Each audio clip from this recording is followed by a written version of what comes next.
शारदीय नवरात्रीचा माझ्या भगिनींना पडलेला प्रश्न 9 रूपे 9 माळा आणि 9 नैवेद्य कोणते? तर पहिली माळ आहे शेवंती, पिवळ्या फुलांची माळ आणि नैवेद्य शुद्ध गाईचं तूप.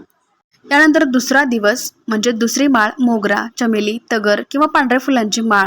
देवीचा दुसरा नैवेद्य साखर असेल. त्यानंतर तिसरा दिवस तर तिसरी माळ निळ्या रंगाची फुले आणि तिसरा नैवेद्य दूध किंवा खीर. चौथी माळ केशरी अथवा भगवी फुलं आणि देवीचा चौथा नैवेद्य मालपुवा. पाचवी माळ असणार आहे बेल किंवा कुंकवाची माळ आणि पाचवा दिवस नैवेद्य केळ. देवीची सहावी माळ कर्दळीची फुले आणि सहावा नैवेद्य मध असणार आहे. यानंतर सातवा दिवस सातवी माळ आहे. देवीची सातवी माळ झेंडू किंवा नारंगीची फुले आणि सातव्या दिवसाचा देवीचा नैवेद्य असणार आहे गुळ. आठवी माळ तांबडी फुले, कमळ, जास्वंद, कण्हेर किंवा गुलाबाच्या फुलांची माळ आणि नैवेद्य असणार आहे नारळ. देवीची शेवटची 9वी माळ कुंकुमार्चन करायचे आणि नैवेद्य तीळ असणार.